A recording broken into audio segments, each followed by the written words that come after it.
Salut les amis, me revoilà pour une nouvelle vidéo. Oui, je sais, je suis disparue pendant un moment et certains d'entre vous ont dû se dire « Cool, on s'est débarrassé d'elle ». Eh non, vous devriez le savoir. Nous, les yokai, on va, on vient, nous sommes un peu capricieux.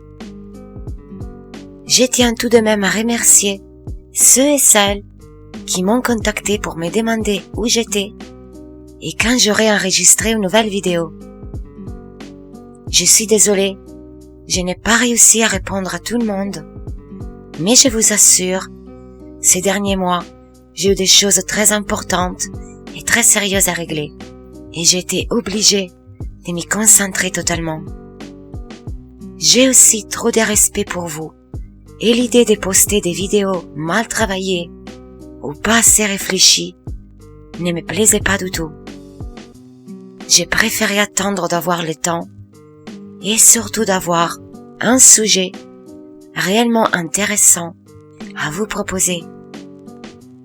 Mais là, avec ces derniers chapitres, Oda a tellement, visiblement, pioché dans deux mythologies que je connais par cœur, qu'est déjà la sortie des spoilers. Ouais, j'ai fait partie de cette armée des ténèbres, des liseurs des spoilers, j'avoue. Bref, déjà la sortie des spoilers, mon cerveau a tiqué direct sur cette histoire des dieux du soleil. Vous lirez et entendrez sûrement une montagne de théories par rapport à ça. Mais j'aimerais que vous preniez le temps d'entendre la mienne. En vous rappelant que jusqu'à présent, quelques-unes de mes théories ou analyses se sont révélées exactes. Celle sur le retour de Jack et son combat avec le seigneur des Ming, celle sur les fourreaux rouges et leur potentiel mort, l'analyse sur Black Maria et son fruit. Par exemple, je ne suis peut-être pas si mauvaise que ça à la fin. Alors, les amis, si vous êtes prêts, on y va. Chapitre 1018. Uzvu, ex-membre du CP9, se bat contre Jinbe, ex-membre des Pirates du Soleil. Il continue de nous raconter son histoire et cette fois-ci encore, nous donne une information très importante. Il part d'un dieu du soleil, ou mieux, de la légende du dieu du soleil, entendu par un garde de la prison. Encore une fois, pour comprendre le pourquoi du comment, il faut se fixer sur les détails. Le premier, le fait que ce soit une légende, donc, comme toutes les légendes, une histoire qui remonte en temps ancien. Le deuxième, le fait qu'on part d'un dieu du soleil, c'est-à-dire d'un des symbolismes les plus anciens utilisés par l'humanité. Le troisième, le fait que le garde ayant osé parler de cela disparaît, signe que cette légende et son protagoniste sont un sujet interdit. Et le quatrième, le fait qu'un équipage libérateur d'esclaves ait pris le symbole du soleil comme emblème. Il y a aussi un autre détail important. Nous voyons la silhouette de ces dieux. Oui, on peut penser que cela puisse juste être la façon dont Uzvu l'imagine. Mais je crois plutôt qu'Oda a voulu nous donner un aperçu. Nous voyons donc une silhouette avec des caractéristiques précises. Observez-la bien. Maintenant, je vous présente Huitzilopochtli. Dans toutes ses représentations, Huitzilopochtli est dessiné ou sculpté de cette manière, avec son couvre-chef et ses habits de divinité, dans cette position qui semble courir ou sauter, mais surtout avec une arme dans la main droite, brandie vers le haut, et un miroir ou un bouclier dans la gauche, symbole de son pouvoir. Huitzilopochtli, en langue nahuatl, signifie guerrier ressuscité. Connu aussi sous le titre de prodigieux, elle est dieu du soleil et de la guerre des Aztèques. Mieux encore, elle est dieu principal de ces peuples. C'est lui qui, dans une époque très lointaine, a conduit le peuple aztèque depuis son ancienne terre mythique, Aztlán, jusqu'au lieu où fut fondée Tenochtitlan, la capitale de leur empire. Il faut savoir qu'à différence de la plupart des autres religions, celle des Aztèques présente des divinités pas très sympas. Oubliez les dieux gentils, oubliez les dieux qui apprécient l'humanité. Les dieux aztèques considèrent les humains comme leurs serviteurs, leurs esclaves, voire leur réserve de nourriture. En effet, les divinités aztèques se nourrissent des sangs humains. Voilà la raison des nombreux sacrifices qui pouvaient atteindre les 10 000 ou 20 000 victimes en quelques jours à peine. Or, Huitzilopochtli était le dieu protecteur du peuple aztèque. Il demandait lui aussi des sacrifices, mais uniquement si la personne décidait d'elle-même d'offrir sa vie. À savoir que dans l'idée générale, ces sacrifices servaient à sauver les peuples de la famine, de la sécheresse, des inondations, des pandémies.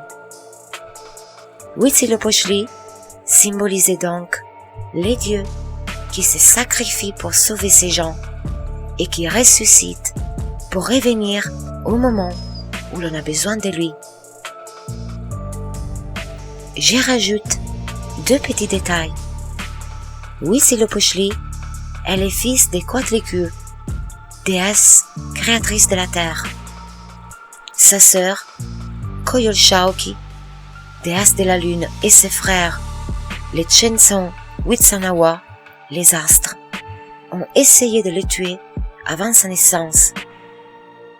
Pas de bol, notre dieu du soleil est né armé de tout points et a massacré tout le monde.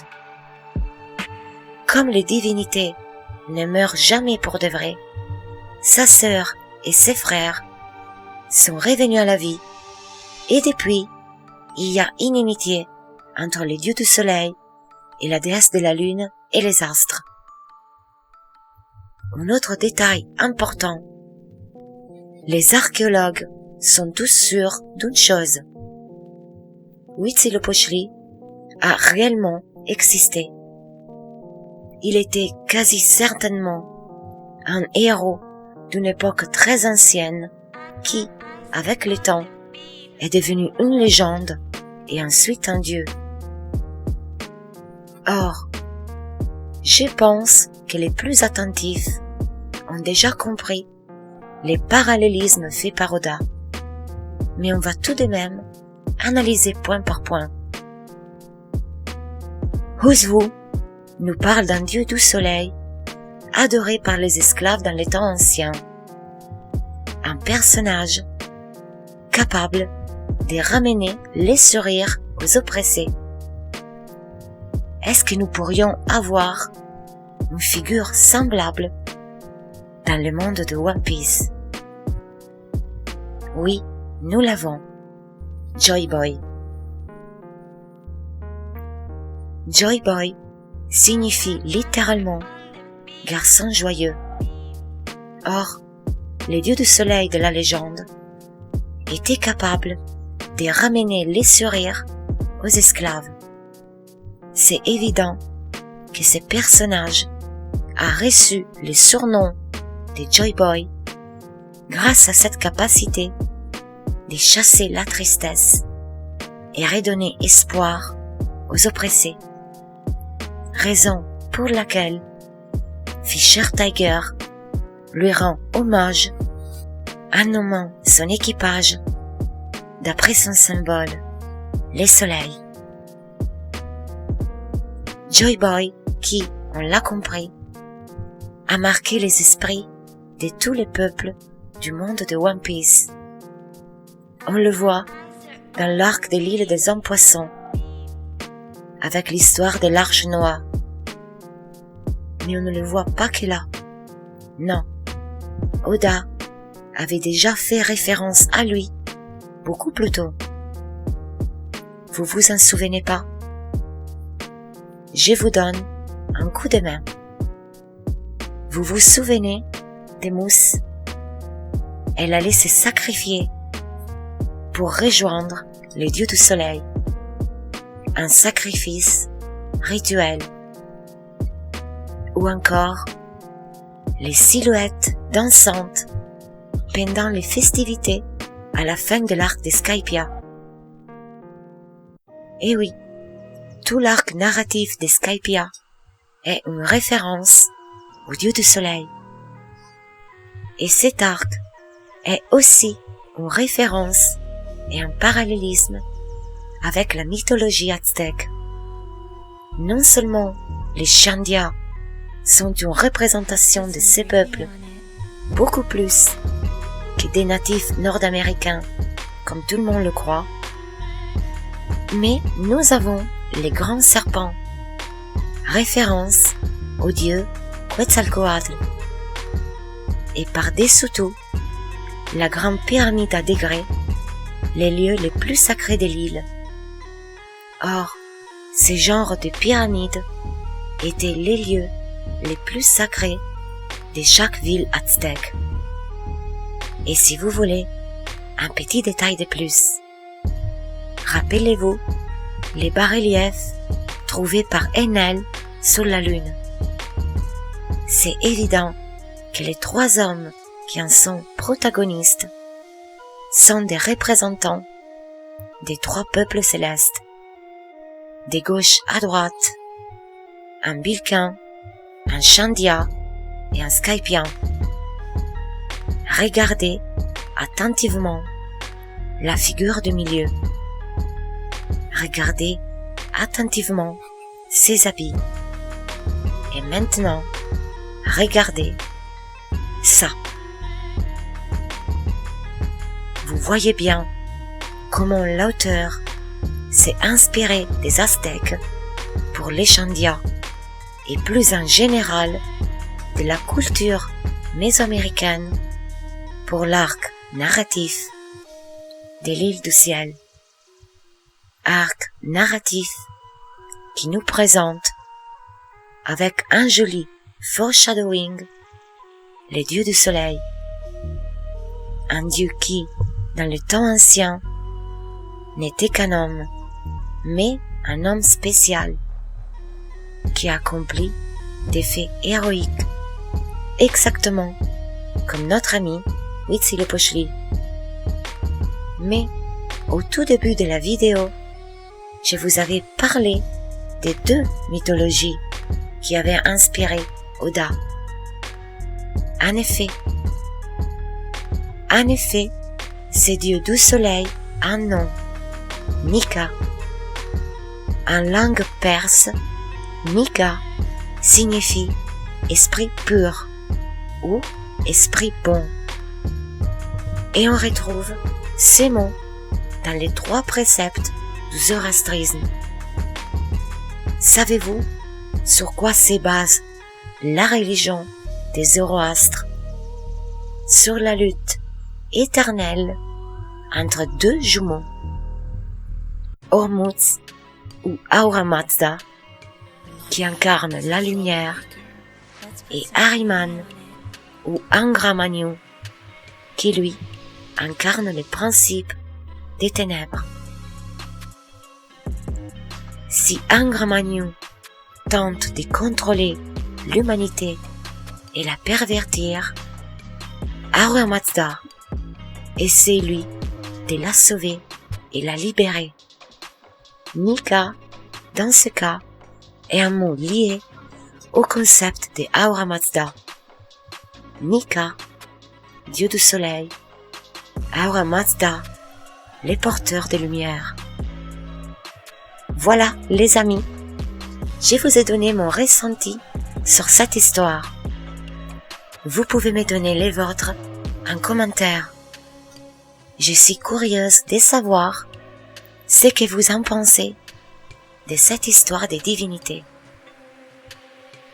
Les concepts de lutte entre Ahura Mazda et Angra-Mainyu, tout comme celui de la guerre qui oppose Huitzilopochtli à sa sœur et ses frères, est la base de notre petite théorie qui me trotte dans la tête et qui a comme protagoniste toujours notre Joy Boy et un autre personnage assez connu.